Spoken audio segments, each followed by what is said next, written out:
Alors qu'elle servait une table lors d'un événement de luxe, la serveuse est restée figée en voyant la photo dans le portefeuille du millionnaire. C'était la même photo que celle de son mari décédé il y a 8 ans. Le café de Sophie bourdonnait d'activité en ce mardi matin.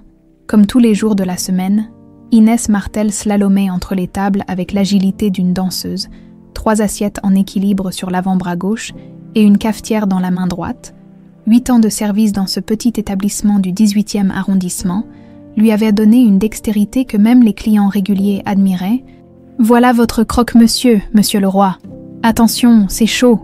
dit-elle en déposant l'assiette devant un homme d'affaires, qui consultait frénétiquement son téléphone.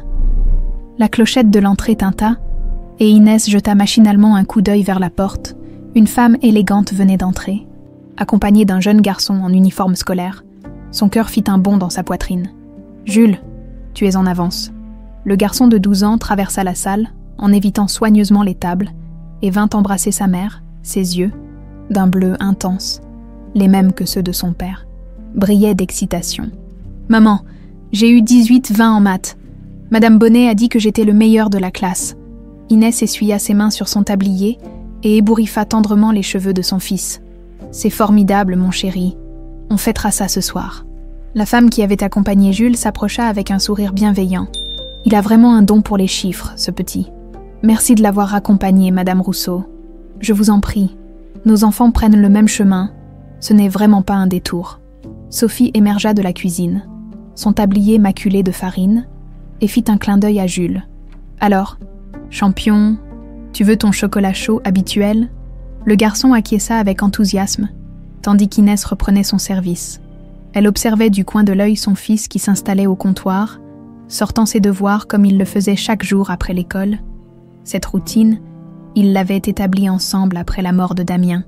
Une routine qui leur avait permis de survivre, jour après jour, mois après mois. Le souvenir de cette terrible journée, 8 ans plus tôt, s'insinua dans son esprit comme une brume toxique. Elle se revit, enceinte de 8 mois, ouvrant la porte aux 2 policiers au visage grave. Les mots « accident de voiture » et « décédé sur le coup » résonnaient encore dans sa tête comme un écho lointain, mais toujours aussi douloureux. « Inès, tu rêves. Table 7. Ils attendent l'addition. » La voix de Sophie la ramena brutalement à la réalité. Elle cligna des yeux et s'efforça de sourire. « Pardon, j'arrive. » La journée s'écoula comme toutes les autres.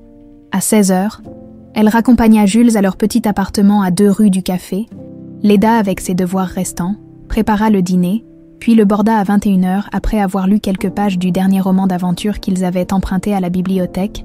Ce n'est qu'après avoir fermé la porte de la chambre de son fils qu'Inès s'autorisa enfin à s'effondrer sur le canapé usé du salon. La fatigue lui pesait sur les épaules comme une chape de plomb. Son regard se posa sur la photo encadrée sur le buffet. Damien et elle, le jour de leur mariage. Son sourire éclatant, ses yeux rieurs, sa main tenant fermement la sienne comme une promesse d'éternité. « Tu me manques tellement », murmura-t-elle dans le silence de l'appartement. Le téléphone sonna, la faisant sursauter.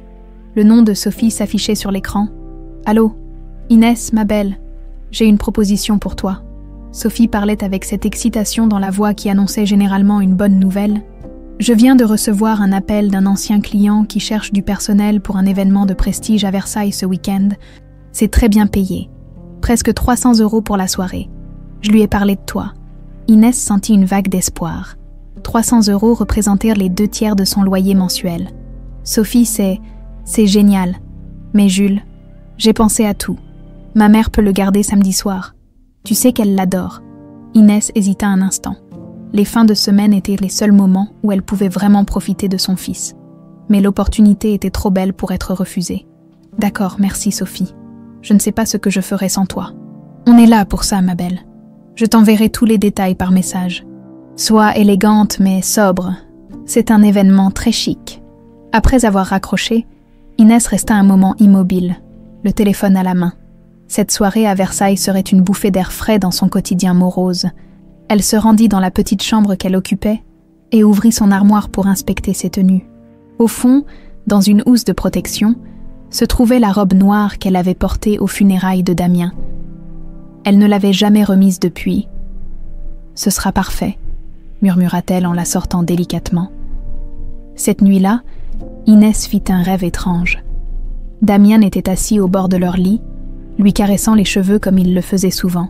« Je suis toujours là, mon amour, » disait-il. « Je veille sur vous. » Elle se réveilla en sursaut, le cœur battant, des larmes silencieuses coulant sur ses joues. L'horloge indiquait 4h17 du matin, dans la chambre voisine. Elle entendait la respiration paisible de Jules, ses rêves. Elle en avait l'habitude. Non. Il venait et repartait comme les marées, plus fréquents lors des anniversaires ou des fêtes, mais celui-ci semblait différent, plus réel, presque comme un présage. Le reste de la semaine passa dans un tourbillon d'activités, entre son travail au café, les cours de judo de Jules et les préparatifs pour l'événement à Versailles.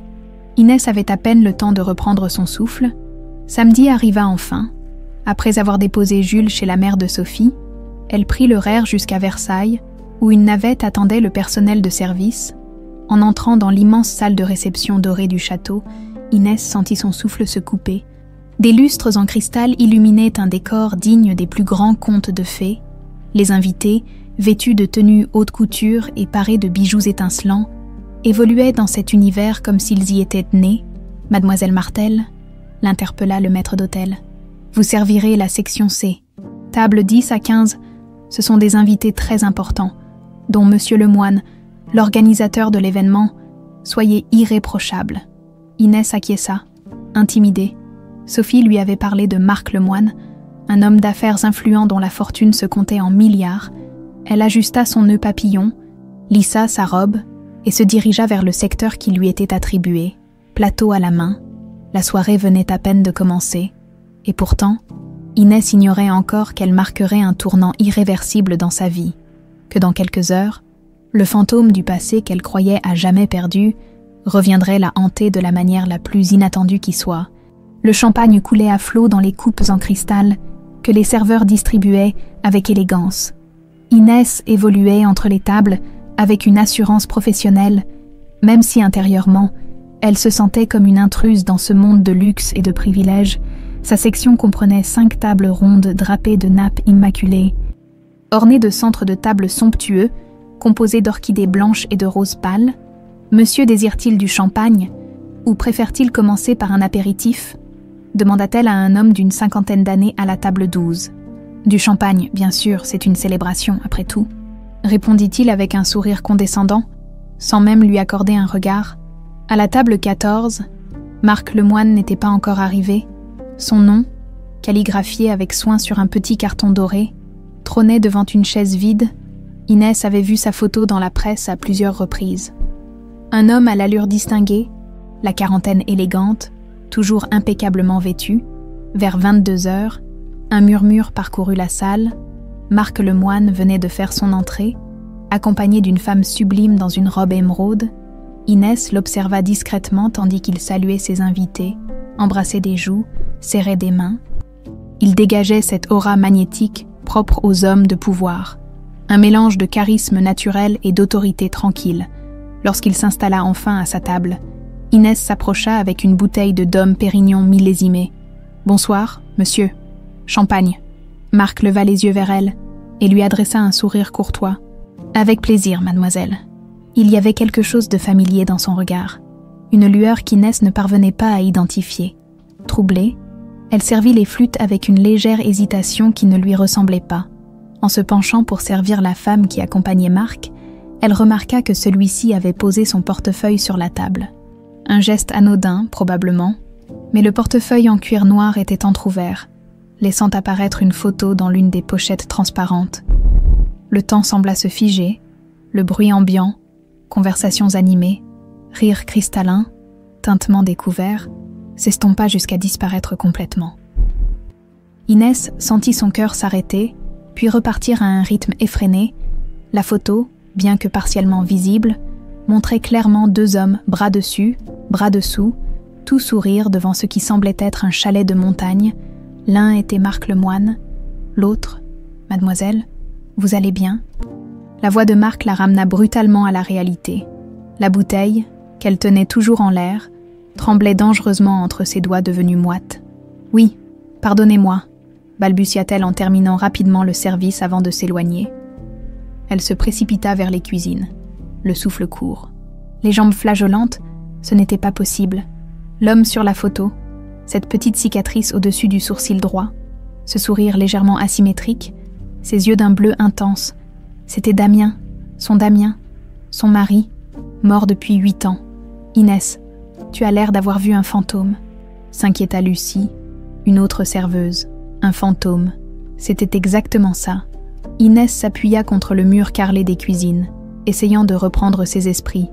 J'ai juste un petit malaise, ça va passer. Elle ferma les yeux, et l'image de la photo s'imposa de nouveau à elle, avec une netteté cruelle. Ce n'était pas une vieille photo. Les 2 hommes portèrent des vêtements modernes. Et Damien, si c'était bien lui, avait quelques rides au coin des yeux qu'il n'avait pas avant sa mort. C'était un cliché récent, très récent. L'esprit d'Inès fonctionnait à toute vitesse, analysant les possibilités. Une ressemblance frappante, un sosie, un frère jumeau dont Damien ne lui aurait jamais parlé. Ou alors, non, c'était impossible. Damien était mort. Elle avait identifié son corps, avait organisé ses funérailles, avait pleuré sur sa tombe pendant des mois. Mademoiselle Martel, votre section attend d'être servie pour l'entrée. L'interpella sèchement le maître d'hôtel. Inès hocha la tête, inspira profondément et retourna dans la salle de réception. Elle devait rester professionnelle, terminer son service, mais elle devait aussi revoir cette photo, l'examiner de plus près. Lorsqu'elle revint à la table de Marc Lemoine, le portefeuille avait disparu. Probablement rangé dans la poche intérieure de sa veste, Marc discutait avec animation, sa main effleurant occasionnellement celle de sa compagne. Inès servit les assiettes mécaniquement, ses pensées ailleurs. « Excusez-moi » dit-elle en s'adressant directement à Marc après avoir servi le dernier convive. « Nous nous sommes déjà rencontrés. » Marc leva les yeux, surpris par cette familiarité inhabituelle. Il l'examina un instant, plissant légèrement les yeux. « Je ne crois pas, mademoiselle. Je m'en souviendrai. » Il y avait une étrange intensité dans son regard, comme s'il cherchait à lui faire passer un message silencieux. Ou était-ce simplement son imagination qui s'emballait ? « Pardonnez-moi » murmura-t-elle, avant de s'éclipser, les joues en feu. Le reste de la soirée se déroula dans un brouillard surréaliste. Inès effectuait ses tâches comme un automate, son esprit obsédé par cette photo et par le regard énigmatique de Marc Lemoine. À plusieurs reprises, elle tenta de trouver un prétexte pour approcher à nouveau sa table, pour peut-être apercevoir ce portefeuille. Mais les occasions se faisaient rares. Vers minuit, alors que le dessert était servi, Marc se leva pour prononcer un discours. Inès l'observa depuis sa position près des cuisines. Il parlait avec aisance, sa voix grave et posée captivant l'assemblée. Il évoquait l'amitié, la loyauté, les liens qui perdurent malgré l'adversité. Chaque mot semblait résonner en elle comme un écho douloureux. Lorsque la soirée toucha à sa fin, Inès sut qu'elle ne pouvait pas partir sans avoir tenté une dernière approche. Elle attendit que Marc se dirige vers la sortie, sa compagne à son bras, et s'arrangea pour se trouver sur leur chemin. « Bonsoir, monsieur Lemoine. J'espère que la soirée vous a plu. » Marc s'arrêta et la regarda avec ce qui semblait être de la curiosité. Un battement de cils, une légère hésitation. Puis, elle était parfaite. « Merci. Votre service était impeccable, mademoiselle. Martel. Inès Martel. » Pendant une fraction de seconde, Inès crut voir une lueur de reconnaissance dans ses yeux, mais elle disparut si vite qu'elle douta l'avoir réellement aperçue. « Eh bien, mademoiselle Martel, je vous souhaite une excellente soirée. » Il s'éloigna sans un regard en arrière, laissant Inès seule avec ses questions sans réponse. Le trajet de retour en RER fut interminable. La tête appuyée contre la vitre froide, Inès revoyait la scène en boucle. Cette photo, ce visage si familier qu'elle aurait pu le dessiner les yeux fermés. Cette petite cicatrice, souvenir d'une chute à vélo quand Damien avait 12 ans, qu'il lui avait raconté lors de leur 3e rendez-vous, arrivé chez elle, après avoir récupéré Jules profondément endormi chez la mère de Sophie, Inès s'assit sur son lit et sortit la boîte qu'elle gardait sous son lit. Elle contenait tout ce qui lui restait de Damien, quelques photos, des lettres, son alliance, la montre qu'elle lui avait offerte pour leur premier anniversaire de mariage. Elle examina chaque photo avec attention, s'arrêtant longuement sur celle de leur mariage, Damien, rayonnant dans son costume sombre, la serrant contre lui comme s'il ne voulait jamais la laisser partir. La même cicatrice au-dessus du sourcil droit, le même sourire, les mêmes yeux que leur fils avait hérités. « C'était toi », murmura-t-elle dans le silence de sa chambre, une larme roulant sur sa joue. « Je sais que c'était toi. » Mais comment? Pourquoi? Cette nuit-là, Inès ne dormit pas. Les questions se bousculaient dans son esprit, chacune plus troublante que la précédente. Si Damien était vivant, pourquoi avoir simulé sa mort? Pourquoi l'avoir abandonné, elle et leur fils à naître? Et quel lien avait-il avec Marc Lemoine? À l'aube, une certitude s'était imposée à elle. Elle devait découvrir la vérité, quoi qu'il en coûte, pour Jules, pour elle-même, et pour ces 8 années perdues dans le deuil d'un homme qui, peut-être, n'était jamais vraiment mort. Le dimanche matin, Inès se tenait devant son ordinateur portable, les yeux cernés par une nuit blanche, pendant que Jules dormait encore. Elle avait commencé ses recherches sur Marc Lemoine. L'écran affichait des dizaines d'articles, des photos de galas de charité, d'inaugurations, de conférences économiques, multimillionnaire, philanthrope, homme d'affaires redoutable. Les qualificatifs ne manquaient pas pour décrire cet homme qui détenait peut-être la clé du plus grand mystère de sa vie. « Maman, qu'est-ce que tu fais debout si tôt ?» Inès sursauta et referma précipitamment son ordinateur. Jules se tenait dans l'encadrement de la porte, les cheveux ébouriffés, son pyjama à motif de super-héros froissé. « Bonjour, mon cœur. J'avais quelques recherches d'affaires pour un client du café qui cherche une salle pour organiser un événement. » Le mensonge lui laissa un goût amer dans la bouche. Elle n'avait jamais menti à son fils, du moins pas sur des sujets importants. Mais comment lui expliquer qu'elle venait peut-être d'apercevoir son père, censé être mort depuis 8 ans? « Tu veux des pancakes pour le petit déjeuner ?» Les yeux de Jules s'illuminèrent et le sujet fut heureusement oublié. Pendant qu'il déjeunait, Inès observait son fils avec une attention nouvelle. Elle avait toujours pensé que Jules ressemblait à Damien, les mêmes yeux bleus, la même fossette au menton quand il souriait. Mais maintenant, cette ressemblance lui semblait presque douloureuse, comme un rappel constant de ce qui avait été perdu. Ou peut-être pas. « Dis maman, on pourrait passer au cimetière aujourd'hui. » La question, si inattendue, fit presque renverser son café à Inès. « Au cimetière. Pourquoi mon chéri ?» Jules haussa les épaules, soudain timide. « C'est juste que ça fait longtemps qu'on n'y est pas allé. Et j'aimerais dire à papa que j'ai eu une bonne note en maths. » Inès sentit son cœur se serrer. Comment pourrait-elle se tenir devant la tombe de Damien maintenant, avec le doute qui s'insinuait dans son esprit? « Bien sûr, on peut y aller cet après-midi, » dit-elle néanmoins. Incapable de refuser cette demande à son fils, le reste de la matinée passa trop vite.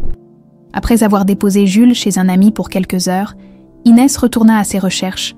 Un article en particulier attira son attention. Marc Lemoine et la renaissance du groupe Martel. Le nom fit tressaillir Inès. Martel, son nom, celui de Damien. L'article expliquait comment, 8 ans plus tôt, Marc Lemoine avait racheté les parts majoritaires du groupe Martel après la mort tragique de son héritier, Damien Martel. L'entreprise, spécialisée dans l'immobilier de luxe, avait été au bord de la faillite suite à des accusations de fraude qui visaient le père de Damien, décédé quelques années avant son fils. « Héritier », murmura Inès, abasourdie. « Entreprise familiale. » Damien ne lui avait jamais parlé d'une entreprise familiale, ni de fortune, ni de père impliqué dans des fraudes. Il s'était toujours présenté comme un simple cadre dans une société immobilière, sans mentionner qu'il s'agissait de l'entreprise de sa famille, et encore moins qu'il en était l'héritier, qui était vraiment l'homme qu'elle avait épousé. Les mains tremblantes, elle continua sa lecture. Après le rachat, Marc Lemoine avait assaini les finances du groupe, réglé les litiges en cours et transformé l'entreprise en un modèle de réussite et d'éthique des affaires. Il était présenté comme un sauveur, un visionnaire, mais ce qui frappa réellement Inès, c'était une photo en bas de l'article. Marc Lemoine serrant la main d'un homme âgé identifié comme Armand Martel, oncle de Damien, et seul membre restant de la famille après la tragédie. Armand Martel, un nom que Damien n'avait jamais mentionné. Il était temps de passer aux choses sérieuses. Inès attrapa son téléphone et appela Sophie. « Sophie, c'est moi. J'ai besoin d'un énorme service. » 2 heures plus tard, après avoir récupéré Jules et fait leur visite au cimetière, une épreuve presque insupportable pour Inès, qui fixait le nom gravé sur la pierre tombale, avec un mélange de colère et de confusion, elle reçut un message de Sophie. « C'est arrangé, tu commences mardi. » Sophie avait des contacts dans pratiquement toutes les entreprises de restauration et d'événementiel de Paris. Elle venait de décrocher à Inès un poste temporaire dans l'équipe d'entretien de la résidence parisienne de Marc Lemoine, une position idéale pour mener son enquête. Le mardi suivant, Inès déposait Jules à l'école avec une boule d'appréhension dans l'estomac. « Je finirai peut-être un peu plus tard aujourd'hui, mon chéri. Tu resteras à l'étude et Sophie viendra te chercher si je ne peux pas être là à temps, d'accord ?» Jules hocha la tête, mais son regard s'attarda sur elle avec une inquiétude inhabituelle. « Tu es bizarre depuis samedi, maman. Il s'est passé quelque chose à la soirée. » Parfois, la perspicacité de son fils la prenait au dépourvu. « Non, rien d'important. Je suis juste un peu fatiguée. Ne t'inquiète pas. » 1 heure plus tard, Inès franchissait le portail imposant de la résidence Lemoine dans le 16e arrondissement. Le bâtiment, un hôtel particulier du 19e siècle magnifiquement restauré, s'élevait au milieu d'un jardin soigneusement entretenu. La responsable de l'équipe d'entretien, une femme austère nommée Madame Girard, l'accueillit froidement. « Mademoiselle Martel, vous êtes en charge du premier étage, bureau, salon et bibliothèque. Monsieur Lemoine est très pointilleux sur la propreté de son bureau. Ne déplacez rien, ne touchez à aucun document, compris ?»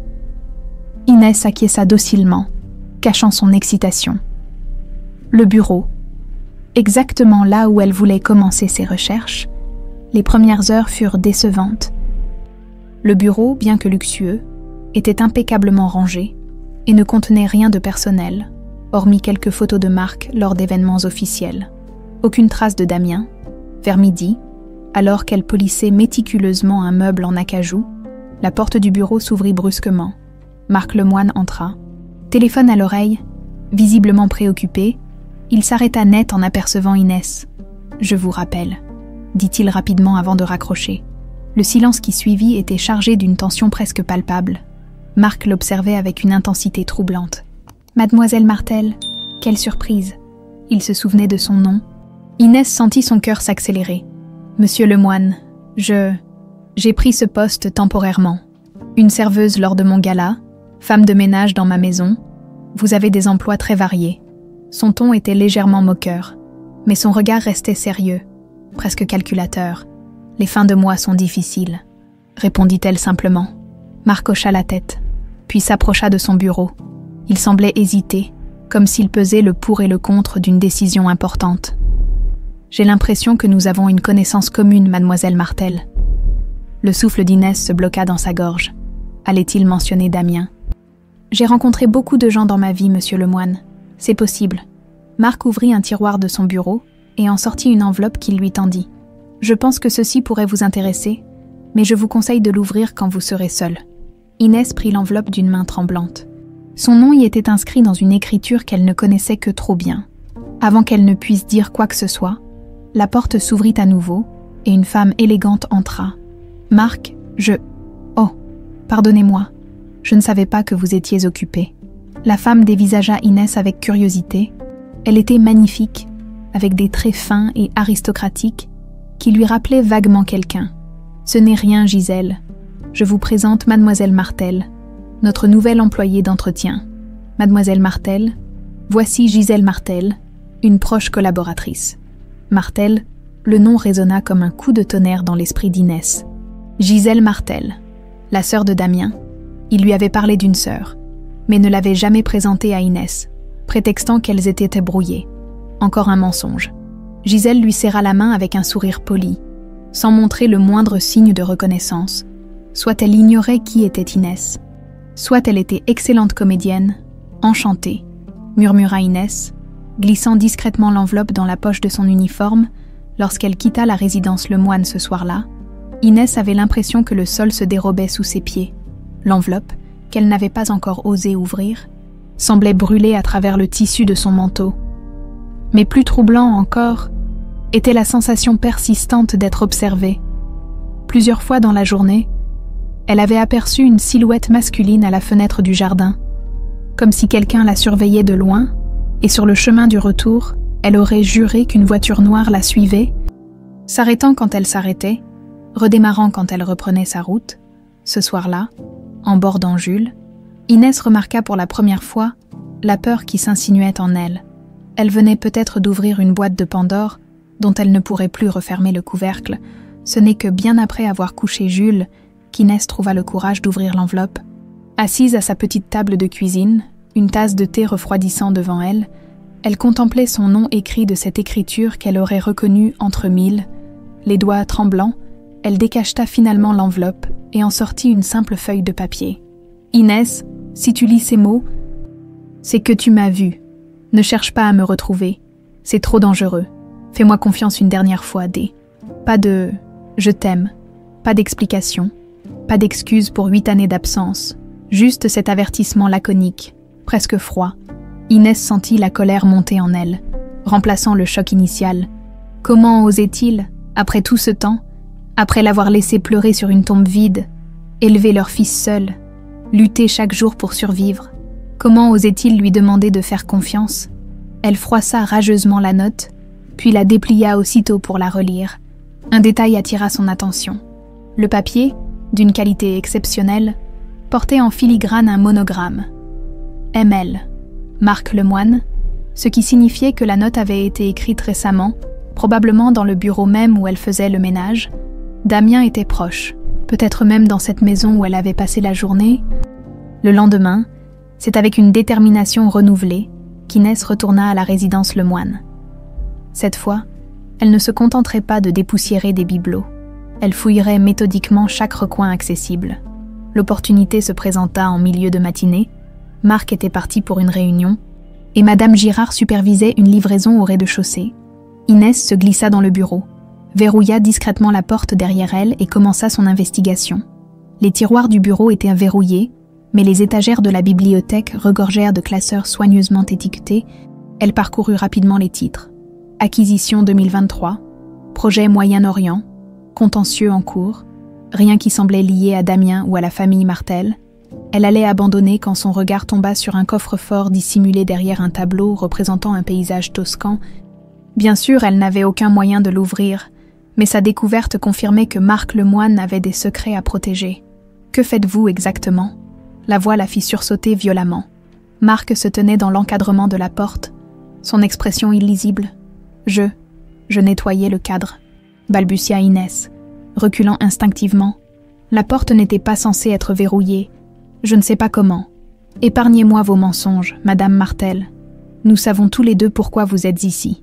Son ton n'était pas menaçant, plutôt résigné, comme s'il s'attendait à cette confrontation depuis longtemps. « Où est-il » demanda Inès, abandonnant toute prétention. « Où est Damien » Marc soupira profondément, avant de s'avancer dans la pièce, refermant soigneusement la porte derrière lui. « Damien n'est pas ici. Et croyez-moi, c'est mieux ainsi, pour votre sécurité et celle de votre fils. Ma sécurité. » Inès eut un rire amer. Quel danger pourrait être pire que de croire pendant 8 ans que l'homme qu'on aime est mort, de voir son fils grandir sans père? Marc l'observa longuement, comme s'il évaluait jusqu'où il pouvait aller dans ses révélations. « Asseyez-vous, Madame Martel. Cette conversation risque d'être déstabilisante. » À contre-cœur, Inès prit place dans l'un des fauteuils en cuir. Marc resta debout, les mains croisées derrière le dos, fixant le jardin par la fenêtre. « Damien ne vous a jamais parlé de sa famille, n'est-ce pas? De l'entreprise Martel, de son oncle Armand, de l'héritage familial. » Inès secoua la tête. « Il a juste mentionné une sœur avec qui il était brouillé, Gisèle, j'imagine. »« Gisèle, oui. » Marc eut un sourire triste. « Damien voulait vous protéger. Il pensait qu'en gardant ses secrets, il pourrait vous offrir une vie normale, loin des complications de la famille Martel. » Des complications? Quel genre de complications justifie de simuler sa propre mort? Marc s'apprêtait à répondre quand la porte s'ouvrit brusquement sur Gisèle Martel. « Marc, nous avons un problème avec le dossier d'Uve. » Elle s'interrompit net en apercevant Inès, puis son regard passa rapidement de l'un à l'autre. Comprenant la situation, « Je vois que vous avez fait connaissance, » dit-elle d'une voix étrangement calme. « Enchantée de vous rencontrer enfin, Inès. Mon frère parlait souvent de vous. » Le ton était cordial, mais quelque chose dans son regard mit Inès mal à l'aise. Une froideur calculatrice qui contrastait avec ses paroles polies. « Votre frère est vivant, et apparemment, tout le monde le sait sauf moi, » répliqua Inès. « Pourquoi ce secret? Pourquoi cette mise en scène? Gisèle et Marc échangèrent un regard, semblant communiquer silencieusement. « Ce n'est pas à nous de vous l'expliquer », dit finalement Gisèle. « Mais je peux vous assurer que Damien avait de bonnes raisons. Des raisons de vie ou de mort. » À cet instant, le téléphone d'Inès vibra dans sa poche. Elle le sortit machinalement. Un message de l'école de Jules. « Madame Martel, votre fils a été pris d'un malaise en classe. Merci de venir le chercher dès que possible. » Son sang se glaça dans ses veines. Jules n'était jamais malade, jamais. « Je dois partir, » dit-elle en se levant précipitamment. « Mon fils, qu'est-ce qui se passe ?» demanda Marc, soudain alerte. « Jules est malade, l'école veut que je vienne le chercher. » Le visage de Marc se durcit. Il échangea un nouveau regard avec Gisèle, qui hocha imperceptiblement la tête. « Je vous accompagne, » décréta-t-il en attrapant ses clés de voiture. « Ce ne sera pas nécessaire, » protesta Inès. Mais Marc l'ignora. « Gisèle, contacte notre ami, dis-lui que ça a commencé. » Le trajet jusqu'à l'école se fit dans un silence tendu. Marc conduisait sa luxueuse berline avec une concentration extrême, vérifiant régulièrement les rétroviseurs comme s'il s'attendait à être suivi. « Pourquoi pensez-vous que la maladie soudaine de mon fils a un rapport avec tout ça ?» demanda finalement Inès, la peur nouant son estomac. « Parce que ce n'est probablement pas une coïncidence.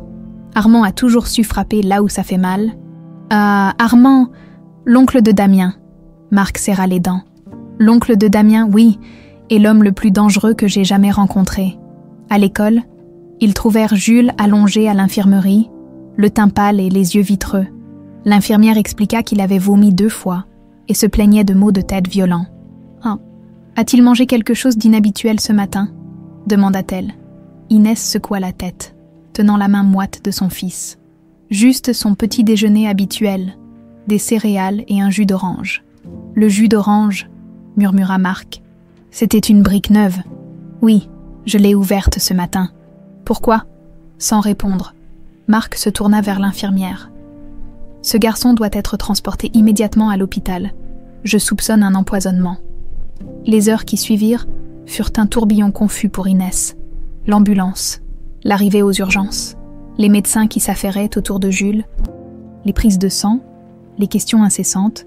Marc resta à ses côtés, utilisant son influence pour accélérer les examens, exigeant les meilleurs spécialistes, empoisonnement léger aux métaux lourds, finit par annoncer un médecin. « Nous avons commencé une chélation pour éliminer les toxines. Il devrait se rétablir complètement. Mais nous voulons le garder en observation cette nuit. » Lorsqu'ils furent enfin seuls dans la chambre d'hôpital, Jules endormit grâce au sédatif. Inès se tourna vers Marc, les yeux brillants de colère. « Expliquez-moi maintenant, qui a empoisonné mon fils ?» Marc passa une main fatiguée sur son visage. « Armand Martel, c'est un avertissement. Il sait que vous avez découvert que Damien est vivant. Mais pourquoi? Qu'est-ce que cet homme a contre nous? Ce n'est pas contre vous. C'est contre Damien. Toujours contre Damien. » Il fit une pause, choisissant soigneusement ses mots. « Armand a ordonné la mort de Damien il y a 8 ans pour s'emparer de l'entreprise familiale. Quand l'accident n'a pas produit le résultat escompté, Damien a compris qu'il devait disparaître pour vous protéger. Tant qu'Armand le croyait mort, vous étiez en sécurité. » Inès sentit le sol se dérober sous ses pieds, tout ce en quoi elle avait cru s'effondrait, remplacé par une réalité bien plus sombre. « Et maintenant ?» Marc regarda Jules endormi, son expression s'adoucissant. « Maintenant, vous et Jules êtes en danger. Armand ne laissera pas de témoins, pas de loose end. Je dois voir Damien, » décréta Inès. « S'il est vraiment vivant, s'il m'a vraiment aimé, il me doit au moins ça. » Marc sembla peser le pour et le contre, puis acquiesça lentement. « Je vais l'organiser. Mais pas ici, pas maintenant. On vous surveille. » Alors qu'il quittait la chambre d'hôpital, promettant de revenir avec de la sécurité pour Jules, Inès resta seule avec son fils et ses pensées tumultueuses. 8 ans de deuil, de larmes, de solitude. Tout ça pourquoi? Pour découvrir que l'homme qu'elle pleurait vivait quelque part, caché, pendant que son fils grandissait sans père. Mais une autre pensée, plus troublante encore, commençait à s'insinuer dans son esprit. Et si Damien avait eu raison, et si sa disparition avait été le seul moyen de les protéger, l'empoisonnement de Jules semblait confirmer que la menace était bien réelle. Dans son sommeil médicamenteux, Jules gémit doucement. Inès caressa ses cheveux, sentant une détermination nouvelle naître en elle. Que Damien ait eu raison ou tort, Une chose était certaine. Personne ne ferait de mal à son fils. Personne. Jules fut autorisé à quitter l'hôpital le lendemain matin. Encore pâle mais visiblement remis, les médecins avaient conclu à une intoxication alimentaire. Malgré les insinuations de Marc concernant un possible empoisonnement, sans preuve concrète, il ne pouvait pas poursuivre cette piste. « Je ne veux pas retourner à l'appartement », déclara Inès à Marc pendant que Jules se rhabillait. « Si cet homme a pu empoisonner le jus d'orange, il peut entrer chez nous quand il veut. » Marc acquiesça gravement. « J'ai déjà tout arrangé. Une voiture vous attend pour vous conduire à un endroit sûr. »« Quel endroit ? » ?»« Ma maison de campagne en Normandie. Gisèle vous y accompagnera. » Inès hésita. L'idée de se retrouver isolée avec la sœur de Damien, cette femme qu'elle connaissait à peine et qui lui inspirait une méfiance instinctive, ne l'enchantait guère. « Je préférerais rester à Paris. Si Damien est ici, Damien n'est pas à Paris, » coupa Marc. « Et croyez-moi, la Normandie est le meilleur endroit pour vous en ce moment. » Quelque chose dans son ton, une urgence à peine voilée, convainquit Inès d'accepter. 2 heures plus tard, elle et Jules étaient dans une luxueuse Mercedes aux vitres teintées, roulant vers la côte normande en compagnie de Gisèle Martel, qui gardait un silence presque total, se contentant de tapoter nerveusement sur son téléphone. « Pourquoi tant de mystère ?» demanda finalement Inès, après que Jules se fut endormi sur la banquette arrière. Gisèle leva les yeux de son écran, observant Inès avec une expression indéchiffrable. « Vous êtes au centre d'une tempête dont vous ignorez tout. Inès, ce silence, ces secrets, ils vous ont maintenu en vie pendant 8 ans. Je n'ai pas besoin qu'on me protège. J'ai besoin de vérité. » Un sourire triste étira les lèvres de Gisèle. « La vérité ? Savez-vous seulement qui était vraiment mon frère avant qu'il ne vous rencontre ?» Inès se raidit. « Je sais que c'était un homme bon, un homme qui m'aimait. C'était aussi l'héritier d'une fortune bâtie sur des méthodes discutables. Notre père, Guillaume Martel, n'était pas exactement un saint. Corruption, évasion fiscale, intimidation. Son empire immobilier reposait sur des fondations peu scrupuleuses. Ces révélations heurtaient tout ce que Damien lui avait raconté sur sa famille. Les histoires d'un père distant mais honnête, d'une enfance privilégiée mais simple. Damien n'aurait jamais... Damien a passé sa vie à essayer de se racheter pour les péchés de notre père, l'interrompit Gisèle. Quand il vous a rencontré, il essayait déjà de transformer l'entreprise, de la nettoyer, mais Armand, notre oncle, s'y opposait fermement. Pour lui, les méthodes de mon père étaient la seule façon de maintenir l'empire. La voiture ralentit pour s'engager sur un chemin privé, bordé d'arbres centenaires. Au bout de l'allée apparut une magnifique demeure normande au colombage traditionnel. « Nous sommes arrivés », annonça Gisèle. « Nous poursuivrons cette conversation à l'intérieur. » La maison, bien que centenaire, avait été entièrement modernisée. Des systèmes de sécurité sophistiqués étaient visibles partout. Caméras, détecteurs de mouvement, vitres blindées, un véritable bunker déguisé en demeure de charme. Après avoir installé Jules dans une chambre à l'étage, Inès rejoignit Gisèle dans le salon où un feu crépitait dans la cheminée, malgré la douceur de la saison. « Marc a appelé », annonça Gisèle. « Il nous rejoint demain matin. Et Damien ?» Gisèle se servit un verre de cognac avant de répondre. « Vous le verrez quand le moment sera venu. »« Le moment est venu depuis 8 ans, » s'emporta Inès. « J'ai le droit de savoir pourquoi mon mari a simulé sa mort. Pourquoi il a abandonné son fils. Pourquoi... » Elle s'interrompit, des larmes de frustration brillant dans ses yeux. Gisèle l'observa longuement, puis sembla prendre une décision. « Très bien, voici ce que je sais. » Elle sortit de sa sacoche un épais dossier qu'elle posa sur la table basse. Tout a commencé après la mort de notre père. Damien a hérité du contrôle majoritaire du groupe Martel, Armand, qui avait toujours géré l'entreprise dans l'ombre. S'attendait à ce que Damien lui laisse les rênes. Mais mon frère avait d'autres projets.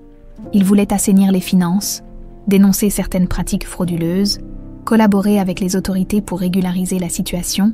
« Noble mais dangereux », commenta Inès. « Exactement.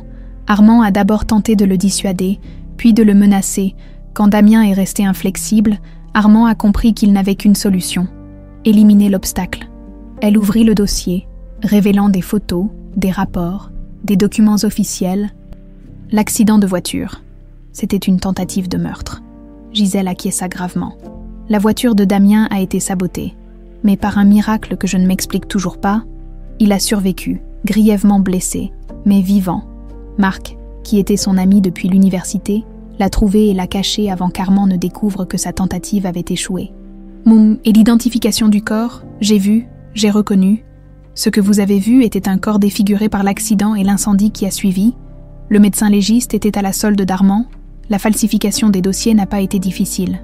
Inès digéra ces informations, chaque révélation plus bouleversante que la précédente. Mais pourquoi ne pas m'avoir contacté après? Pourquoi me laisser croire qu'il était mort? Le regard de Gisèle s'adoucit. Parce qu'Armand vous surveillait, au moindre signe que vous saviez Damien vivant, vous seriez devenu une cible. Et après la naissance de Jules, il nous aurait tués, souffla Inès, comprenant enfin l'ampleur de la menace. Sans hésiter, Armand ne laisse jamais de témoins, jamais de loose ends. Inès se leva et s'approcha de la fenêtre, observant la nuit qui tombait sur le jardin paisible. Tout semblait si tranquille, si normal, en total contraste avec le chaos qui régnait dans son esprit. Et pendant 8 ans, Damien a fait quoi? Il s'est caché? Non. Gisèle eut un petit sourire énigmatique. Il a travaillé sans relâche pour rassembler des preuves contre Armand. Avec l'aide de Marc, il a créé une nouvelle identité, est devenu l'assistant anonyme de Marc, invisible aux yeux de tous, mais toujours présent dans les coulisses. Ensemble, ils ont transformé le groupe Martel en une entreprise légitime, tout en documentant méticuleusement chaque crime d'Armand. Dans quel but? Le détruire, légalement, définitivement, pour pouvoir un jour revenir auprès de vous et Jules en toute sécurité.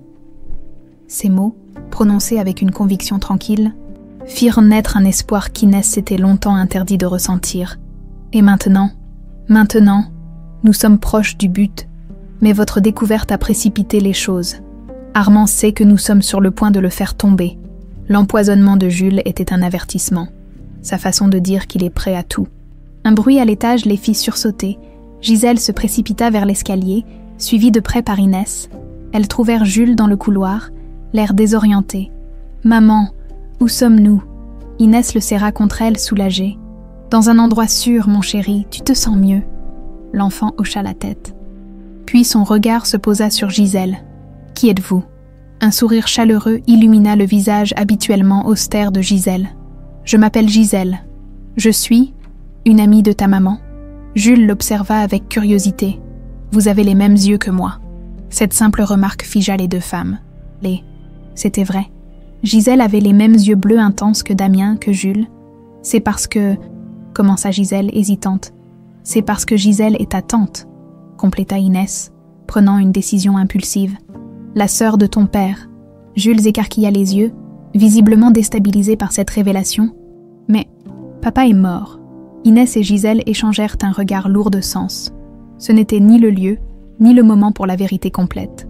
« Oui, mon chéri, » dit doucement Inès. « Mais sa famille fait toujours partie de notre vie, et Gisèle va rester avec nous quelques jours. » Cette nuit-là, après avoir bordé Jules, Inès rejoignit Gisèle sur la terrasse.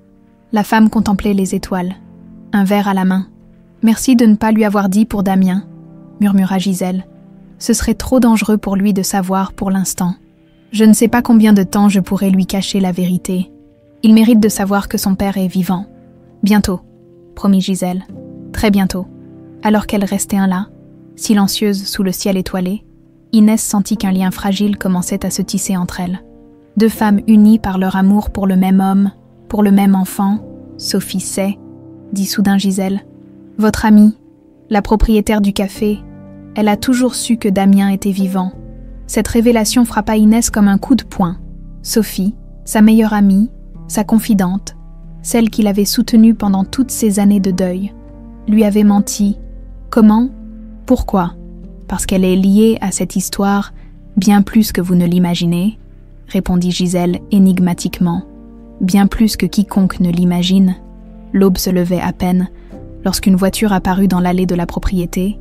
Inès, qui n'avait pratiquement pas dormi, observait par la fenêtre de sa chambre. Marc Lemoine en descendit, accompagné d'un homme dont la silhouette lui était étrangement familière, malgré la casquette qui dissimulait son visage. Son cœur se mit à battre la chamade. Elle connaissait cette démarche, cette façon de se tenir légèrement penchée vers l'avant. 8 ans n'avaient pas suffi à effacer ces détails de sa mémoire. Damien, elle descendit les escaliers, les jambes tremblantes, et se figea dans l'entrée. Gisèle parlait à voix basse avec Marc dans le vestibule, l'autre homme lui tournait le dos, mais à son immobilité soudaine, Inès comprit qu'il avait perçu sa présence. « Je vous laisse », murmura Gisèle en entraînant Marc vers une autre pièce. Le silence qui suivit était assourdissant. Damien, car c'était bien lui, resta immobile, comme s'il rassemblait son courage avant de se retourner lentement. Inès étouffa un cri. Son visage avait changé, plus mince, marqué par les épreuves. Une barbe soigneusement taillée dissimulant partiellement la cicatrice qu'elle avait reconnue sur la photo, mais ses yeux d'un bleu intense, les mêmes que ceux de leur fils, n'avaient pas changé. « Inès », murmura-t-il, sa voix légèrement rauque. Ce simple mot, son prénom prononcé par cette voix qu'elle avait cru ne plus jamais entendre, brisa quelque chose en elle. Sans réfléchir, guidée par une rage qui couvait depuis 8 ans, elle s'avança et le gifla de toutes ses forces. Damien ne chercha pas à esquiver le coup. Il l'encaissa stoïquement, ses yeux ne quittant jamais les siens. « Je le mérite », dit-il simplement. « Tu mérites bien pire », siffla-t-elle, les larmes aux yeux. 8 ans, Damien. 8 ans à te pleurer. À élever ton fils seul, à me demander pourquoi, comment, pendant que tu étais vivant, quelque part, me laissant croire que les mots lui manquèrent, la colère, la douleur, la confusion, tout se mélangeait en elle dans un tourbillon d'émotions contradictoires. « Je suis désolée », dit-il doucement. « Plus que tu ne pourras jamais l'imaginer. » « Désolée ?» Elle eut un rire sans joie. « Tu crois que des excuses suffisent ?» Damien secoua lentement la tête. « Non, rien ne suffira jamais. Je le sais. » Il s'avança vers elle, hésitant, comme s'il craignait qu'elle ne s'enfuit. Quand il ne fut plus qu'à quelques centimètres, il leva la main, s'arrêtant juste avant de toucher sa joue. « Chaque jour sans toi, sans Jules, a été une torture, » murmura-t-il. « Mais chaque jour, je me disais que c'était le prix à payer pour vous garder en vie. » Malgré sa colère, Inès sentit son cœur vaciller. Cet homme qu'elle avait tant aimé, tant pleuré, se tenait devant elle, vivant, respirant, souffrant. « Tu aurais pu me faire confiance, » dit-elle, sa voix se brisant. « Nous aurions pu affronter cela ensemble. Armand aurait tué Jules pour me faire souffrir. Il aurait tué Sophie, tes parents, n'importe qui à qui tu tiens. C'est un monstre. » Inès, un monstre méthodique et patient.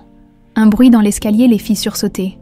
Jules se tenait en haut des marches, les yeux écarquillés, fixés sur Damien. « Maman ?» Sa voix était à peine audible. « Qui est-ce » Le temps sembla se figer. Damien pâlit visiblement, ses yeux ne quittant pas l'enfant, son enfant, qu'il voyait véritablement pour la première fois.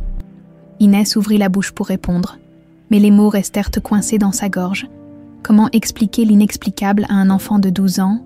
Jules descendit lentement les escaliers, son regard passant de sa mère à cet étranger qui, pourtant, lui semblait étrangement familier. « Tu ressembles aux photos », dit-il finalement, s'arrêtant à quelques marches de Damien. « Tu es mon père ?» Ce n'était pas une question. Damien acquiesça, incapable de parler, des larmes silencieuses coulant sur ses joues. « Mais tu es mort », continua Jules, son ton oscillant entre l'accusation et la confusion. « On va sur ta tombe tous les ans ?»« Damien s'éclaircit la gorge. « C'est compliqué, Jules. J'ai dû faire croire à ma mort pour vous protéger, ta mère et toi. Nous protéger de quoi ?» La question, si simple, si directe, semblait attendre une réponse tout aussi simple. Mais comment expliquer la cupidité, la trahison, la violence à un enfant ? « De personnes dangereuses, » répondit finalement Damien. « Des personnes qui voulaient me faire du mal, et qui vous auraient fait du mal pour m'atteindre ?» Jules le fixa longuement, son jeune visage reflétant un combat intérieur. Puis, à la surprise de tous, il descendit les dernières marches et se jeta dans les bras de Damien. « Je savais que tu n'étais pas vraiment mort, » sanglota-t-il. « Je l'ai toujours su. » Damien referma ses bras autour de son fils, enfouissant son visage dans ses cheveux, incapable de retenir ses larmes. Inès les observait, son propre visage inondé de larmes, partagé entre la joie de voir enfin ce tableau qu'elle avait tant rêvé et la colère persistante contre cet homme qui les avait abandonnés. Après un long moment, Jules se détacha doucement et leva les yeux vers son père. « Est-ce que tu vas rester maintenant ?» La question, chargée d'espoir enfantin, figea Damien. Il jeta un regard à Inès, comme pour chercher son aide. « C'est... C'est encore compliqué, mon chéri, intervint Inès, posant une main protectrice sur l'épaule de son fils. Ton père ne peut pas rester avec nous tout de suite. Ces personnes dangereuses sont toujours là. Jules fronça les sourcils, l'air soudain plus âgé que ses 12 ans. C'est pour ça qu'on est ici, pour se cacher. Oui, confirma Damien, mais plus pour longtemps, je te le promets. Cette promesse semblait suspendue dans l'air, fragile et précieuse. Inès voulait y croire. Mais 8 années de mensonges et d'absence pesaient lourd. Gisèle réapparut dans l'entrée, suivie de Marc. « Le petit déjeuner est servi », annonça-t-elle doucement. Nous avons beaucoup à discuter. Le repas se déroula dans une atmosphère étrange, oscillant entre tension et émotion contenue. Jules ne quittait pas Damien des yeux, comme s'il craignait qu'il ne disparaisse à nouveau. Inès, quant à elle, observait cet homme qu'elle avait aimé plus que tout, tentant de réconcilier le Damien de ses souvenirs avec celui qui se tenait devant elle, plus dur, plus sombre, marqué par des épreuves qu'elle peinait à imaginer. « Nous avons presque tous les documents nécessaires », expliquait Marc en étalant des dossiers sur la table. Les preuves contre Armand sont accablantes. Fraude fiscale, blanchiment d'argent, corruption et bien sûr, tentative de meurtre sur Damien. Mais il nous manque encore un élément crucial, ajouta Gisèle. Le témoignage de quelqu'un de l'intérieur, quelqu'un qui puisse confirmer qu'Armand a ordonné le sabotage de la voiture de Damien. Et cette personne existe ? Demanda Inès. Oui, confirma Damien. Le mécanicien qui a saboté les freins, il est prêt à parler, mais il a peur. Armand le fait surveiller en permanence. Alors comment ? C'est là que Sophie entre en jeu, interrompit Marc, à la mention de son ami. Inès se raidit. Sophie, qui apparemment me ment depuis 8 ans, Sophie vous a protégé, corrigea doucement Damien. Elle a été mon lien avec vous, mes yeux pour veiller sur toi et Jules quand je ne pouvais pas le faire moi-même. Mais pourquoi elle ? Pourquoi lui faire confiance à elle et pas à moi ? Un silence gêné s'installa. Gisèle et Marc échangèrent un regard. Puis Damien prit une profonde inspiration. « Parce que Sophie est ma demi-sœur », révéla-t-il, « la fille illégitime de mon père. » Cette révélation frappa Inès comme un coup de poing. Sophie, sa meilleure amie depuis si longtemps, était de la famille de Damien. Comment avait-elle pu ne jamais s'en apercevoir ? Elle ne le savait pas elle-même jusqu'à ce que mon père meure, continua Damien. Il lui a laissé une lettre, expliquant tout. Quand l'accident est arrivé, c'est elle qui m'a trouvé en premier. Avant même que Marc n'arrive sur les lieux, c'est Sophie qui a compris immédiatement que ce n'était pas un accident. Les pièces du puzzle s'assemblaient lentement dans l'esprit d'Inès. Sophie qui avait insisté pour qu'elle vienne travailler dans son café après la mort de Damien. Sophie qui s'était occupée de Jules comme s'il était son propre fils. Sophie qui l'avait envoyé à ce gala où elle avait vu la photo de Damien. Elle a tout orchestré, murmura Inès. Ma présence au gala, le travail chez Marc. Damien acquiesça lentement. Parce qu'il est temps, Inès. Tant que nous réunissions notre famille. Tant qu'Armand paie pour ce qu'il a fait. Pour la première fois depuis leur retrouvaille, Inès sentit une lueur d'espoir s'allumer en elle. Peut-être, juste peut-être, pourraient-ils retrouver un semblant de la vie qu'ils auraient dû avoir. Alors, quel est le plan ? Demanda-t-elle. Une détermination nouvelle dans la voix. Le temps s'écoulait étrangement dans la demeure normande, comme suspendu entre deux réalités. Pour Jules, c'était une des vacances inattendues, l'occasion de découvrir ce père surgi des limbes, de poser des milliers de questions, d'établir ces liens dont il avait été privé. Pour Inès, c'était un tourbillon d'émotions contradictoires, la joie des retrouvailles, la colère persistante, la peur de l'avenir. 3 jours après l'arrivée de Damien, Inès le trouva seul sur la terrasse, contemplant le soleil couchant. Elle s'approcha silencieusement, s'accoudant à la balustrade à côté de lui. « Jules s'est endormi », dit-elle doucement. « Il était épuisé après votre partie d'échecs. » Damien sourit, un sourire empreint de mélancolie. « Il est brillant, bien plus que je ne l'étais à son âge.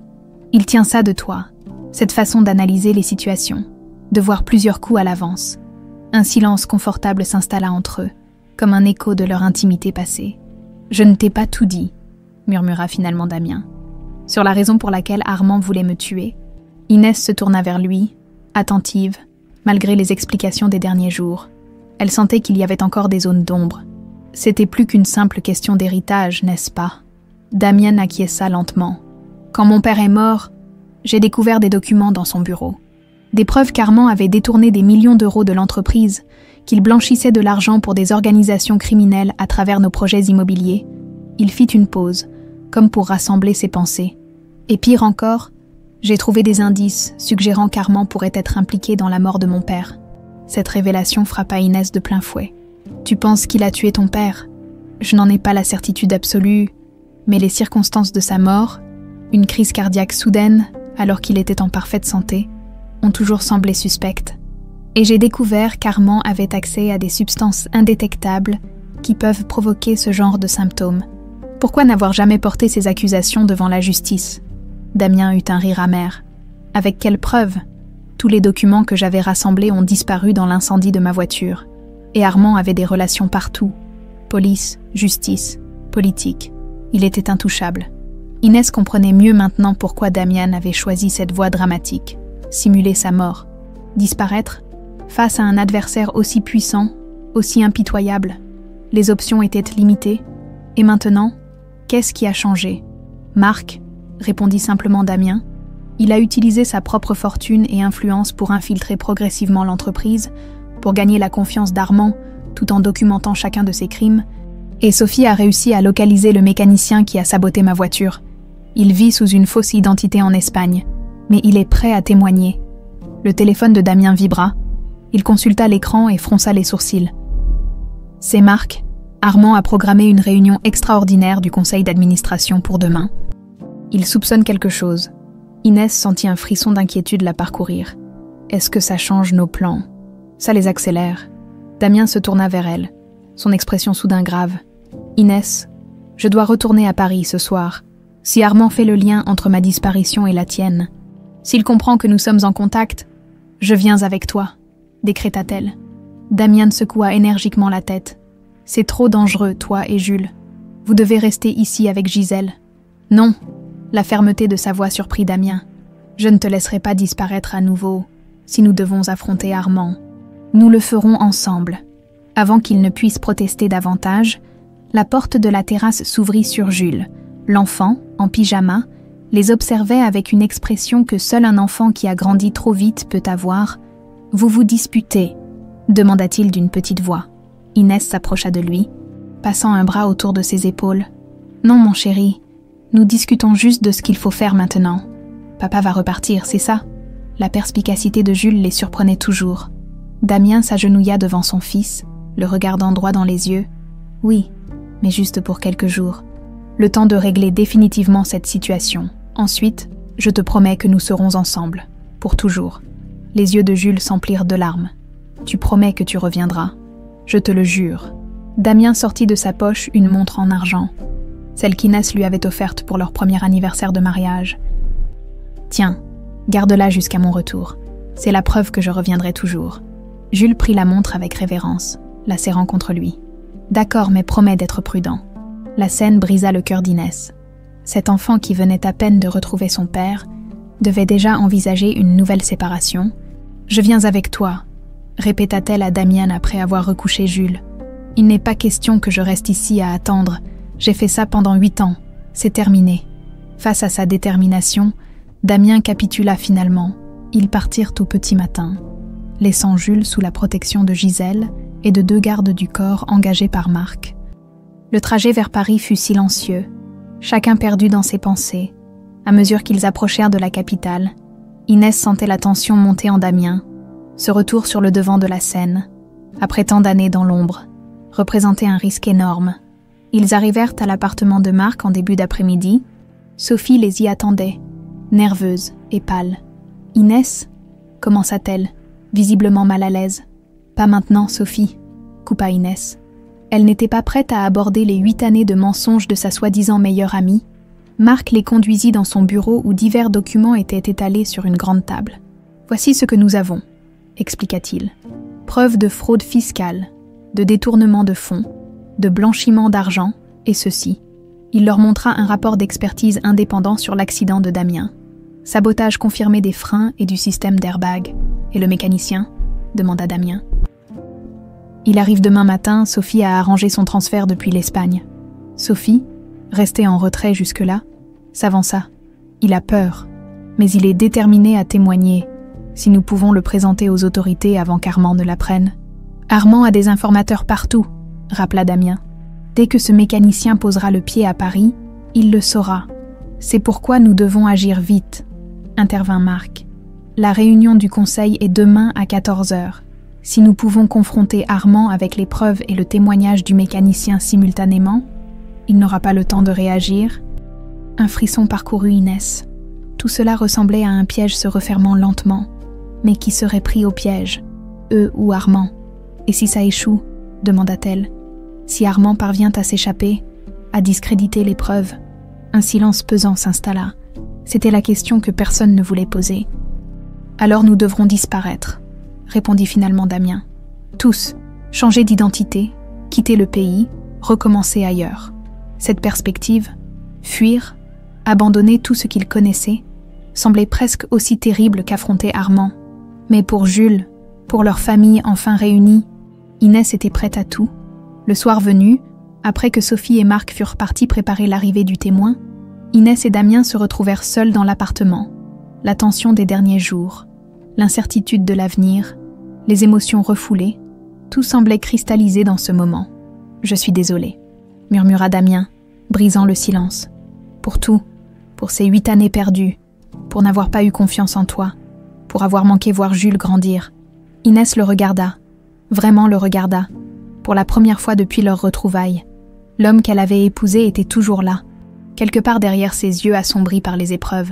« Je suis encore en colère », admit-elle. « Je le serai probablement pendant longtemps, mais je comprends pourquoi tu l'as fait, et si nous survivons à demain, si nous parvenons à reconstruire notre vie, peut-être qu'un jour je pourrai te pardonner complètement. » C'était honnête, pas la réconciliation passionnée dont Damien avait peut-être rêvé, mais une promesse d'avenir, conditionnelle, fragile, mais réelle.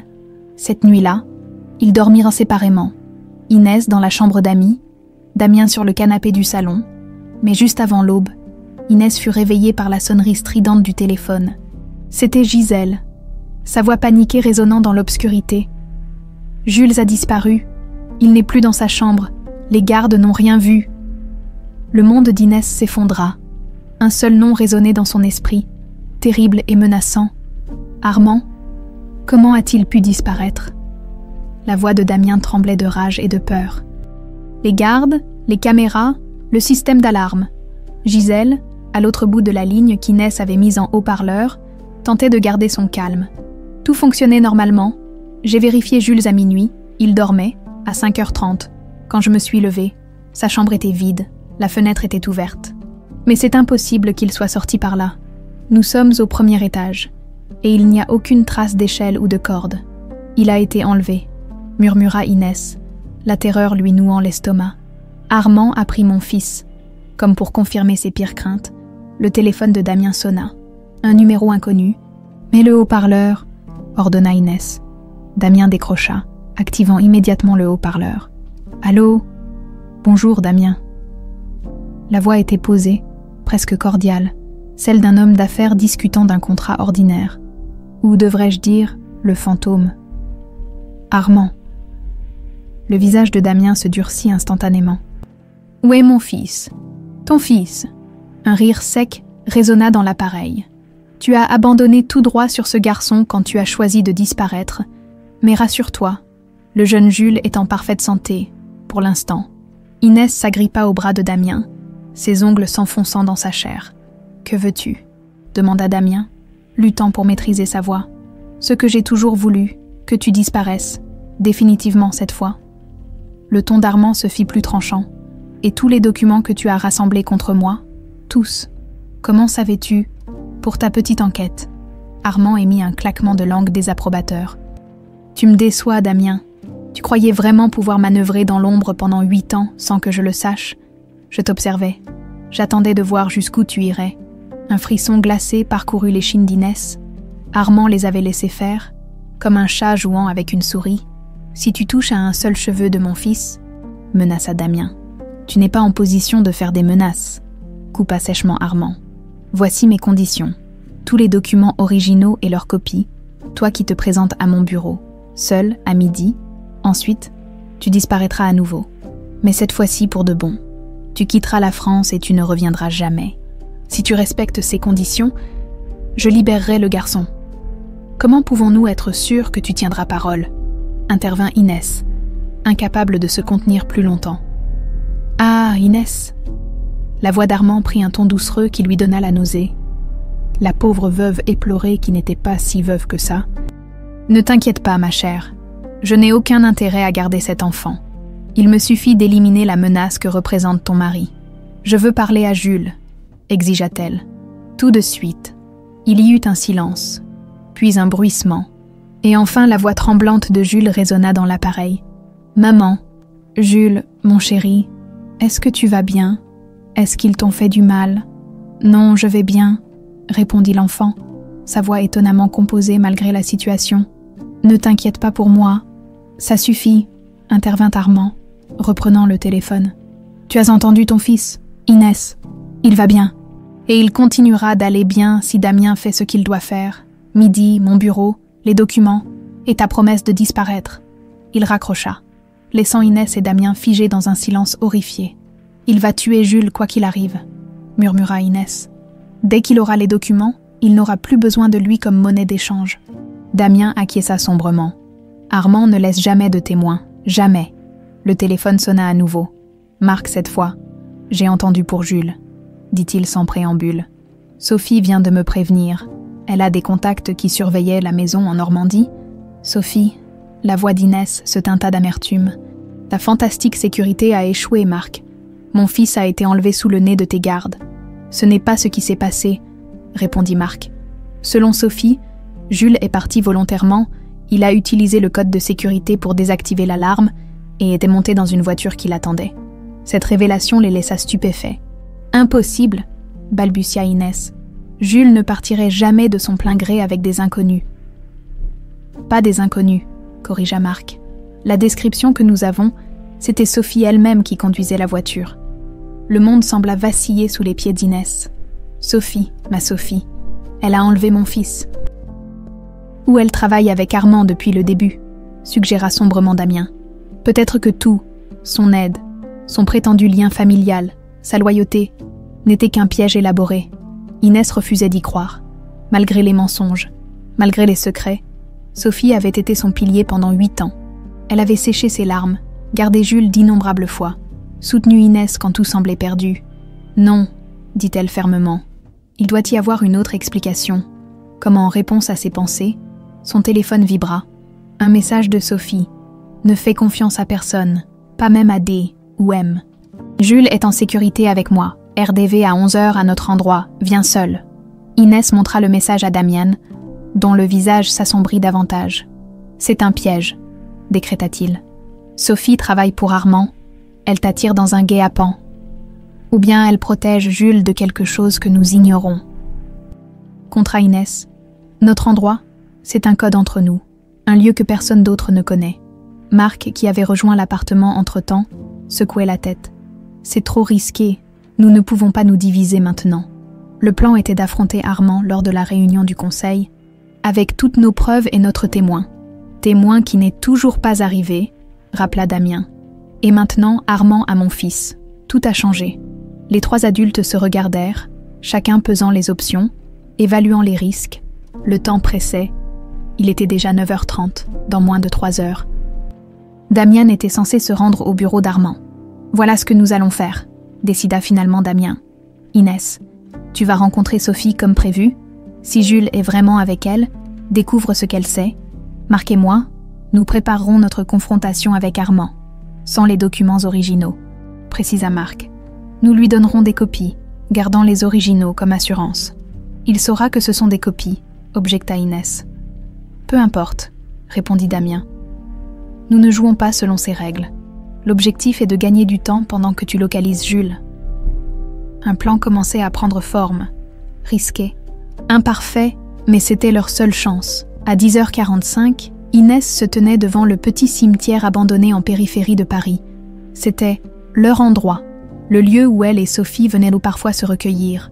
Loin des tombes officielles, loin des regards, Sophie y avait construit un petit mémorial pour Damien. Un endroit où Inès pouvait pleurer librement sans les contraintes sociales d'un cimetière traditionnel. Une silhouette émergea de derrière une stèle ancienne. Sophie, visiblement tendue, jetant des regards nerveux autour d'elle. « Tu es venue seule ?» demanda-t-elle à voix basse. « Oui, où est Jules ?»« En sécurité, dans un endroit qu'Armand ne connaît pas. »« Pourquoi, Sophie ?» Les larmes montaient aux yeux d'Inès. « Pourquoi l'avoir emmené sans rien me dire ?» Sophie s'approcha, saisissant les mains d'Inès. « Parce que je sais ce qu'Armand prévoit vraiment, et je sais que ni Marc ni Damien ne sont ce qu'ils prétendent être. » Cette affirmation frappa Inès comme un coup physique. « Que veux-tu dire ?»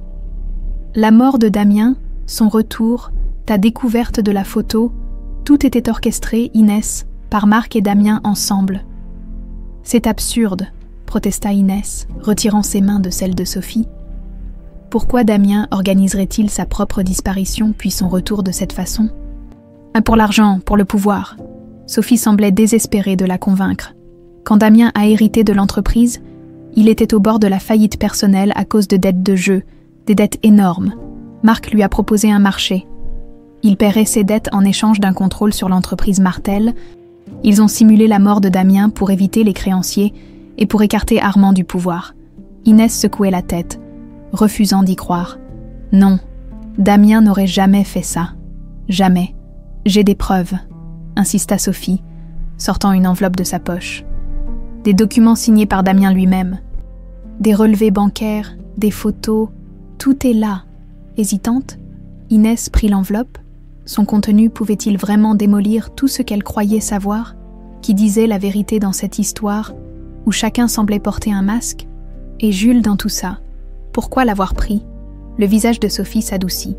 Parce qu'Armand sait tout, il sait pour le plan de Damien et Marc, il sait pour leur trahison, et il était prêt à se servir de Jules comme d'un pion dans leur jeu. Je l'ai emmené avant qu'il ne puisse le faire. Alors qu'Inès tentait d'assimiler ces révélations, une voiture noire s'arrêta brusquement à l'entrée du cimetière. 2 hommes en costume en descendirent. « Il faut partir », murmura précipitamment Sophie. « Ce sont les hommes d'Armand. Il a dû nous suivre. » Mais Inès restait immobile, fixant les documents dans ses mains, puis le visage de son ami. Une question cruciale demeurait sans réponse. « Si tout ce que tu dis est vrai, Sophie, alors de quel côté es-tu vraiment ? » « Du côté de Jules », répondit Sophie sans hésitation. « Depuis le début, je n'ai jamais été que du côté de cet enfant innocent. » Les hommes en costume approchaient à grands pas entre les tombes.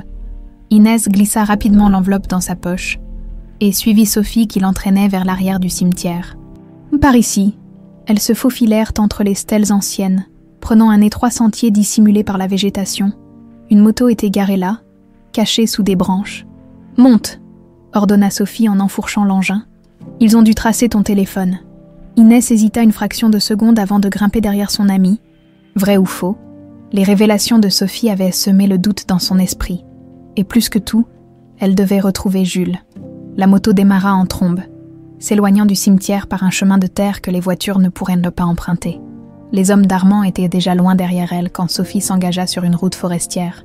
Pendant ce temps, dans le bureau de Marc, Damien terminait les préparatifs de leur confrontation avec Armand. « Le mécanicien n'arrivera pas à temps », annonça Marc en raccrochant son téléphone. « Son avion a été retardé. »« Peu importe », répondit Damien, concentré sur les documents qu'il préparait. « Nous n'avons plus besoin de lui, pas tout de suite. Notre priorité est Jules. » Marc observait son ami avec une expression indéchiffrable. « Tu réalises que nous allons probablement droit dans un piège. Armand ne négociera pas. Il veut t'éliminer, une bonne fois pour toutes. »« Je sais. » Damien leva les yeux. Son regard dur et déterminé. « C'est pourquoi j'ai ceci. » Il sortit un petit pistolet de sa veste et le posa sur la table. Marc haussa les sourcils, surpris. « Tu comptes vraiment l'utiliser ? S'il le faut, pour protéger mon fils, je suis prêt à tout. » Le téléphone de Damien vibra. Un message d'Inès. « Sophie dit que tu me mens, que tout était orchestré par toi et Marc, est-ce vrai ?» Damien fixa l'écran, le visage soudain pâle. « Sophie essaie de monter Inès contre nous. » Il montra le message à Marc, qui jura doucement. « Elle a toujours été un facteur imprévisible. Je t'avais dit de ne pas lui faire confiance. » Je n'avais pas le choix. Elle est la sœur de mon père. Elle connaissait Inès. Elle était parfaitement placée. Damien secoua la tête, amer. J'ai sous-estimé ses ambitions. Il répondit rapidement à Inès. « Ne crois pas un mot de ce qu'elle dit. Elle travaille avec Armand depuis le début. Rejoins-nous au siège de l'entreprise. Je t'en supplie. » La moto de Sophie s'arrêta devant une petite maison isolée en bordure de forêt. Une maison qu'Inès ne connaissait pas. « Jules est à l'intérieur, » dit Sophie en coupant le moteur, avec quelqu'un en qui j'ai entièrement confiance. En entrant, Inès découvrit son fils assis tranquillement à une table, dessinant, sous la surveillance d'une femme âgée qu'elle n'avait jamais vue. « Jules. » L'enfant leva la tête et son visage s'illumina. « Maman. » Il se précipita dans ses bras. Inès le serra contre elle, vérifiant frénétiquement qu'il n'était pas blessé. « Tu vas bien? Ils ne t'ont pas fait de mal. »« Je vais bien, » assura Jules. « Tante Sophie m'a dit que c'était pour me protéger, que des méchants voulaient m'utiliser pour faire du mal à papa. » Tante Sophie, le terme fit tressaillir Inès. Jules avait déjà accepté ce lien familial révélé si récemment. Son téléphone vibra. La réponse de Damien, elle la lut, puis leva les yeux vers Sophie. « Il dit que c'est toi qui travailles avec Armand. » Sophie eut un rire amer. « Bien sûr qu'il dit ça. Il doit te garder de son côté. » Elle prit l'enveloppe des mains d'Inès et en sortit plusieurs documents. « Regarde. » Des transferts de fonds de Marc vers des comptes offshore appartenant à Damien, datés d'il y a 8 ans, juste avant son accident. Des contrats signés entre eux, prévoyant le partage des actifs Martel, et ceci. Elle tendit une photo montrant Damien et Marc, souriant, trinquant dans ce qui semblait être un yacht luxueux. La date imprimée sur le cliché, 3 ans après la supposée mort de Damien. « Il vivait dans le luxe pendant que tu pleurais sa mort, » dit doucement Sophie, « pendant que tu travaillais jour et nuit pour nourrir son fils. » Inès fixait la photo, le cœur battant. Était-ce possible? Tout ce qu'elle croyait, tout ce qu'on lui avait fait croire ces derniers jours, n'était-ce qu'un tissu de mensonges? Qui est le véritable ennemi, Sophie? Demanda-t-elle, sa voix à peine audible. Armand, Damien, Marc, toi? Sophie prit ses mains dans les siennes. Je ne prétends pas être innocente dans cette histoire. Inès, j'ai gardé des secrets. J'ai menti par omission. Mais jamais, jamais, je n'ai voulu te faire du mal, ni à toi, ni à Jules. Mais tu as emmené mon fils sans mon consentement, parce que je savais ce qui allait se passer aujourd'hui. Les yeux de Sophie brillaient d'une intensité troublante.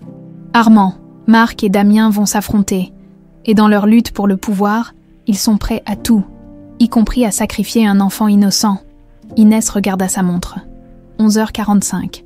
Dans 15 minutes, Damien serait censé se présenter au bureau d'Armand. « Je dois y aller », décida-t-elle brusquement. « Je dois être là-bas. »« Oh, c'est de la folie !» protesta Sophie. « Tu te jettes dans la gueule du loup. »« Je dois savoir, Sophie. Je dois entendre la vérité de leur propre bouche. Et je ne laisserai personne, ni Armand, ni Damien, ni toi, décider de notre avenir sans moi. » Elle se tourna vers Jules. S'agenouillant pour être à sa hauteur, « Mon chéri, je dois partir un moment. Tu restes ici avec Sophie et... » Madame Leclerc, compléta la femme âgée avec un sourire rassurant. « Ne vous inquiétez pas, il sera en sécurité. » Jules acquiesça gravement. « Tu vas chercher papa. »« Oui, et cette fois, je te promets que nous reviendrons ensemble. » Le siège du groupe Martel occupait un immeuble moderne dans le quartier de la Défense. Lorsqu'Inès y arriva, en taxi, il était 12h05. L'immense hall de marbre était presque désert. Étrange pour un jour de semaine. « Madame, un agent de sécurité l'arrêta à l'entrée des ascenseurs. Puis-je voir votre badge? Je viens voir Armand Martel.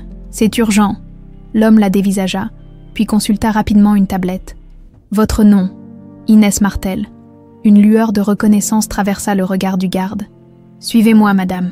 On vous attend. » Ces mots lui donnèrent un froid dans le dos. On l'attendait? Qui exactement? L'ascenseur les conduisit directement au dernier étage.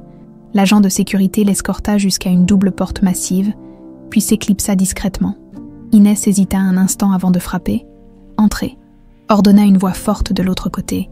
Le bureau d'Armand Martel était à l'image de l'homme, imposant. Luxueux, intimidant, d'immenses baies vitrées offraient une vue spectaculaire sur Paris. Derrière un bureau en ébène massif se tenait Armand lui-même, un homme de 60 ans à la silhouette athlétique et au regard glacial. À sa droite se tenait Marc, l'air tendu, et face à eux, Damien.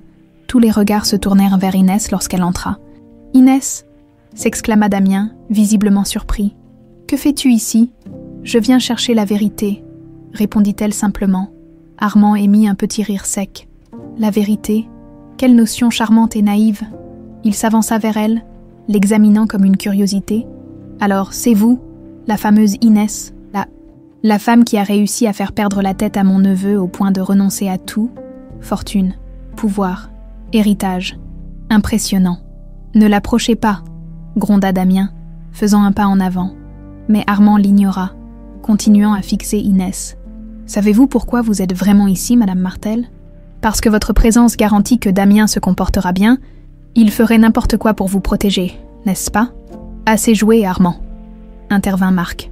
Nous avons apporté les documents comme demandé. Maintenant, où est Jules ? Jules ? Armand parut sincèrement surpris. Je n'ai pas votre fils. Madame Martel, quelle idée absurde. Un silence stupéfait tomba sur la pièce. Tu mens, accusa Damien. Tu as appelé ce matin, tu as exigé les documents en échange de Jules. Armand secoua lentement la tête, un sourire inquiétant aux lèvres. Je n'ai passé aucun appel ce matin. Mais il semble que quelqu'un voulait vraiment vous attirer ici tous les deux. La réalisation frappa Inès comme un coup physique. Sophie, murmura-t-elle. C'était Sophie qui a mis en scène tout ça. L'appel, l'enlèvement de Jules. La charmante Sophie, confirma Armand. Ma nièce préférée, toujours si créative. Ta nièce. Damien semblait confus. Sophie est la fille illégitime de mon père. Ta belle-sœur. Le rire d'Armand résonna dans le vaste bureau.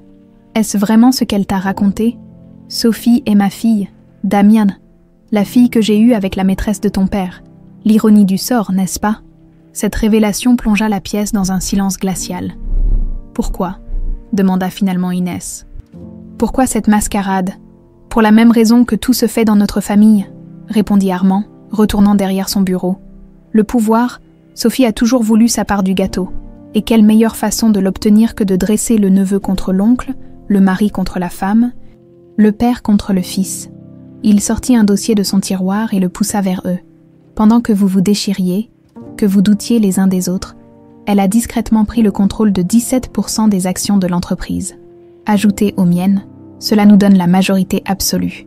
Soudain, les portes s'ouvrirent à la volée.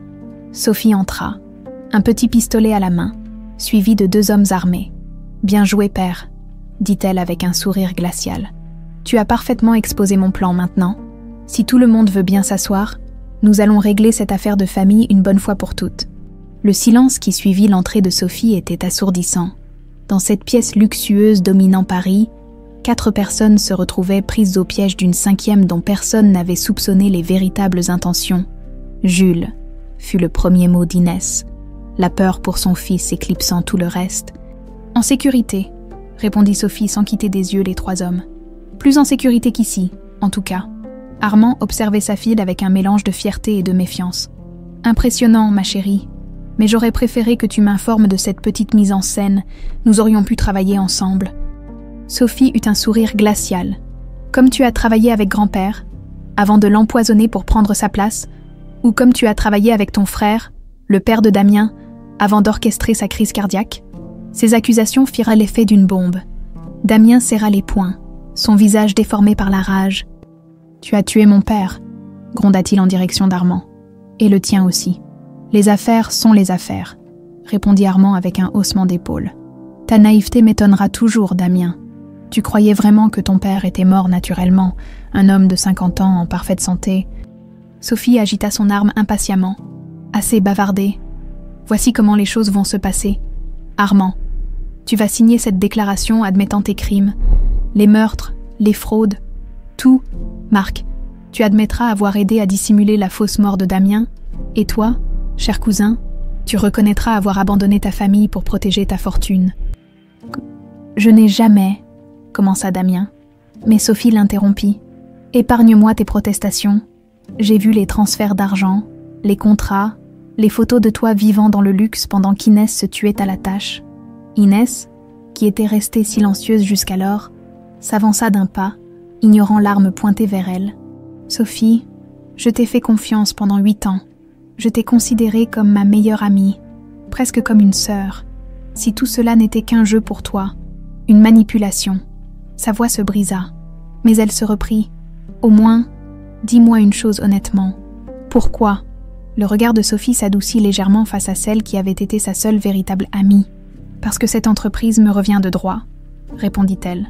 « Mon grand-père l'a bâtie, mon père l'a développée avant qu'Armand ne l'élimine. J'y ai travaillé dans l'ombre toute ma vie, connaissant sa valeur quand personne d'autre ne s'en souciait. Et pourtant, je n'ai jamais été reconnue. Jamais incluse, juste la fille illégitime, le secret honteux. » Elle fit un geste vers les documents sur le bureau. « Avec ces signatures, je prendrai enfin ma place légitime. En ruinant 3 vies au passage, » rétorqua Inès. « La mienne, celle de Damien, et surtout celle de Jules, à la mention de l'enfant. » L'expression de Sophie vacilla imperceptiblement. « Jules sera bien traité, » assura-t-elle. « Je l'aime comme s'il était mon propre fils, tu le sais. » Marc, qui était resté remarquablement calme jusqu'alors, se racla la gorge. « Il y a un problème avec ton plan, Sophie. » Tous les regards se tournèrent vers lui. « Ces aveux signés, ils n'ont aucune valeur juridique s'ils sont obtenus sous la menace, et puis tu oublies la réunion du conseil d'administration qui commence dans... » Il consulta sa montre. « Exactement 7 minutes. » Sophie eut un sourire narquois. « La réunion est annulée. »« Je ne crois pas. »« Non, » intervint Armand avec une assurance soudaine. « Ce genre de décision nécessite ma signature, ma chère, et je ne l'ai pas donnée. » Un doute traversa le regard de Sophie, vite remplacé par une détermination féroce. « Peu importe. Une fois que j'aurai vos aveux, le conseil n'aura d'autre choix que d'eux. » Elle fut interrompue par une commotion dans le couloir. La porte s'ouvrit brusquement, révélant Gisèle, accompagnée de plusieurs policiers en uniforme et d'un homme qu'Inès n'avait jamais vu. « Police », annonça l'un des officiers, « que personne ne bouge. » En voyant les armes pointées vers elle, Sophie hésita une fraction de seconde, suffisamment pour que Marc se jette sur elle, lui arrachant son pistolet des mains. Ses gardes du corps furent rapidement maîtrisés par les policiers. « Parfait timing, Gisèle », commenta Marc, remettant l'arme à un policier. Gisèle s'avança dans la pièce, suivie de l'inconnu qui semblait terriblement nerveux. « Voici Pierre Moreau », annonça-t-elle. « Le mécanicien qui a saboté la voiture de Damien sur ordre d'Armand, il est prêt à témoigner. » Armand, qui avait perdu son assurance, fusilla l'homme du regard. « Tu étais censé être en Espagne. »« J'y étais », confirma le mécanicien d'une voix tremblante. « Jusqu'à ce que mademoiselle Martel me retrouve et m'offre l'immunité en échange de mon témoignage. » Tandis que les policiers procédaient aux arrestations d'Armand et de Sophie, Inès se tourna vers Damien, la confusion évidente sur son visage. « Est-ce que tu étais au courant ?» Pour Gisèle, pour le mécanicien, Damien secoua la tête. Gisèle a mené sa propre enquête parallèlement à la mienne. Elle ne me faisait pas entièrement confiance. Avec raison, apparemment, Sophie avait répandu des rumeurs sur moi-même auprès de ma propre sœur. Gisèle s'approcha d'eux. Je devais être sûre. Inès, ces photos que Sophie t'a montrées, elles étaient intruquées. Damien n'a jamais vécu dans le luxe pendant ces 8 années. Il vivait pratiquement comme un reclus, travaillant sans relâche pour rassembler des preuves contre Armand. Inès sentit un poids immense se soulever de sa poitrine. Damien ne l'avait pas trahi. Il avait dit la vérité. Sa disparition avait bien été motivée par le désir de les protéger, elle et Jules. Et maintenant, demanda-t-elle doucement, regardant tour à tour Damien, Gisèle et Marc. Maintenant, nous reconstruisons, répondit Damien en prenant timidement sa main. Si tu veux bien me donner une seconde chance. 3 mois plus tard, une élégante maison de campagne à 1 heure de Paris accueillait une petite assemblée, dans le jardin ensoleillé. Jules courait avec d'autres enfants. Tandis que les adultes bavardaient autour d'un buffet, Inès, radieuse dans une simple robe d'été, observait son fils avec un sourire paisible. Tant de choses avaient changé en si peu de temps. Armand avait été condamné à la prison à perpétuité pour les meurtres du père et du grand-père de Damien. Sophie avait négocié une peine réduite en échange d'informations cruciales sur d'autres activités criminelles de son père. Le groupe Martel avait été entièrement restructuré. Damien en avait pris la présidence.